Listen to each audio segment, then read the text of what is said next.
O estado do Piauí alcançou a marca de 263.610 jovens de 12 a 17 anos que receberam a primeira dose da vacina contra a Covid-19.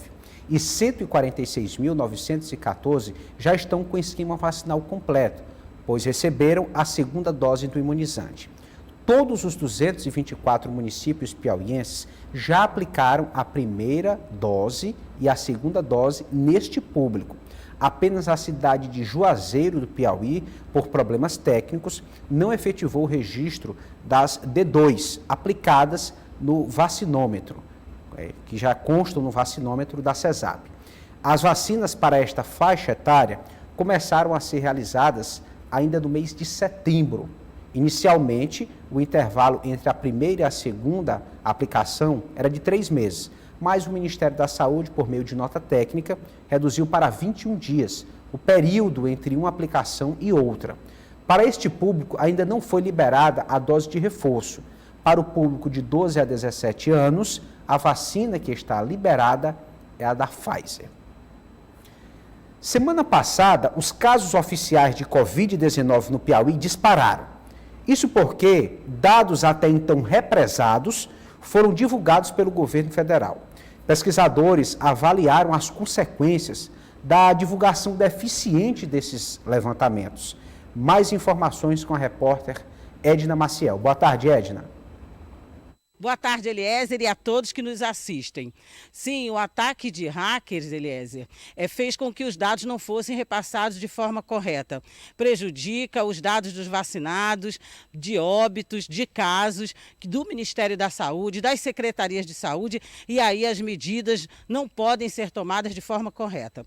Eu estou aqui ao lado do professor da Universidade Federal do Piauí, Emídio Matos, ele que também faz parte das reuniões e discussões do COI, e nós vamos conversar sobre esse assunto. De que forma, diretamente, professor, há prejuízo, claro, não só na tomada de medidas, mas também no estudo desses casos? Boa tarde. Boa tarde, Edna. Boa tarde, telespectadores. Bom, Edna, o que a gente tem é como é que funcionam as nossas reuniões do COI, que a gente participa frequentemente. A gente analisa os dados epidemiológicos do mundo todo, então é um primeiro cenário que a gente avalia, o mundo inteiro, Europa, América do Norte. Depois a gente analisa o cenário do Brasil, Piauí e algumas cidades do Piauí. Depois desta análise, os dados, as decisões são tomadas em relação a decreto, em relação às medidas hospitalares, se precisa aumentar ou diminuir o número de leitos. Sem esses dados corretamente repassados pelo Ministério da Saúde, a gente trabalha às escuras. A gente não tem como efetivamente orientar para uma tomada de decisão correta. Então, a gente tem aí, e não é um período simples, porque é um período depois da Expoap, aqui no Piauí. A gente teve um aumento do número de casos depois da Expoap, nós não sabemos. É um período de festas de Natal e de Réveillon, e com a chegada de uma nova variante, que é a Ômicron, que está aumentando muito o número de casos no mundo inteiro. Então, é nesse cenário que a gente tem essa ausência de dados para tomada de decisão com políticas públicas no estado do Piauí. Bom, na última quinta-feira, foram aí divulgados 9.660 casos. Esse período, como o senhor falou, é muito longo. E aí a gente fica sem essas respostas dessas questões que o senhor pontuou. Como agora, por exemplo, a retomada de aulas, também vai haver esse problema.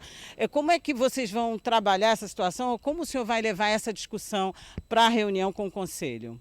Bom, o que a gente tem nesse momento de aulas e carnaval também, né? Vamos ter ou não vamos ter? O que a gente tem? A gente trabalha com dados que são dados que a gente chama de clínicos, de primários, a partir das informações vindas das equipes de saúde, da atenção primária, dos territórios de saúde, para que a gente possa efetivamente orientar. Mas, mais uma vez, há uma fragilidade imensa na tomada de decisão, porque você não tem...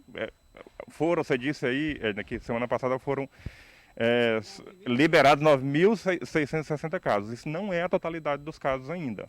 Ainda faltam casos a ser liberados. Mas o mais importante, a gente não analisa esses casos na totalidade absoluta. A gente vê a série histórica, dia após dia, para que a gente perceba se houve surto ou se não houve surto.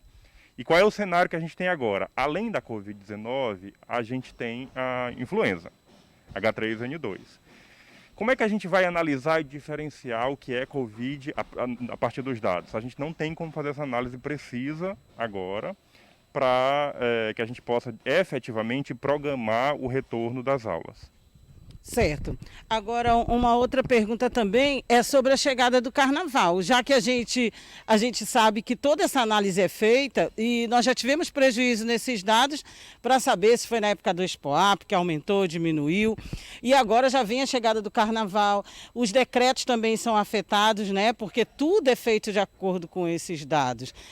Como é que o senhor analisa que vai acontecer agora, com a expectativa, né? Já que houve esse ataque de hacker e a gente não sabe até que ponto a segurança está 100%? Na orientação, e algumas cidades já têm tomado essa decisão, é de que não haja carnaval, mas aí há, do meu ponto de vista, um problema. Está se proibindo o carnaval de rua, mas liberando o carnaval privado. Primeiro, você expõe ainda mais a nossa desigualdade. Os ricos, os que podem pagar, terão um carnaval. Os trabalhadores irão se expor nas festas privadas. Esses trabalhadores se deslocam em transporte público lotado, vão contaminar suas famílias. Então você tem um ciclo de transmissão do vírus que não se interrompe. Então a orientação correta deveria ser não haver carnaval, nem festa pública e nem festa privada nesse momento, em que a gente tem esse cenário aí com gripe e com Covid, com co-infecção das duas doenças. Certo. Bom, então vamos aguardar para ver, essa reunião vai acontecer nos próximos dias, né, professor? Exato, está previsto para acontecer ainda nesses primeiros dias dessa semana, essa reunião, para decidir sobre educação. O que há até agora, nas conversas com os gestores, é que se deva priorizar a educação. Então que se deva, de fato, reforçar a vacinação na comunidade escolar. Felizmente, a gente vai começar a vacinar as crianças para que a gente possa ter um retorno seguro e não ter interrupção do ciclo, porque do contrário você tem um prejuízo social enorme com evasão escolar, sobretudo entre os estudantes mais pobres. Certo. Para finalizar então, professor, esses dados represados causaram um grande prejuízo e a única forma que a gente tem talvez de repor todo esse prejuízo antes da atualização mesmo, né, porque nós ainda não temos, é continuar todo mundo se prevenindo, né? Na vacinação, felizmente, eu tenho dito que a gente está vencendo, porque há uma campanha orquestrada contra a vacina, mas felizmente a população brasileira se vacina, ela entende a segurança da vacina. Então a principal medida é vacinar, mas também o uso correto de máscara, distanciamento físico, higienização frequente das mãos, para que a gente possa construir coletivamente um ano de 2022 melhor. Ok, então, muito obrigada, professor Emídio Matos, professor da Universidade Federal do Piauí, pelas informações em relação a esses dados represados, né, Eliezer, que tem causado grande prejuízo aí, nós ouvimos, em relação às medidas, principalmente em relação às políticas públicas nesse combate à Covid. Com você no estúdio. Muito obrigado, Edna, pela sua participação. Muito importante esse detalhamento que foi apresentado pelo pesquisador, torcer para que o governo não fale mais na coleta e divulgação desses dados. Afinal, estamos falando de políticas públicas, de medidas que visam preservar a vida. Então, o conhecimento, o retrato da pandemia, o mais fiel possível, é fundamental para essas decisões.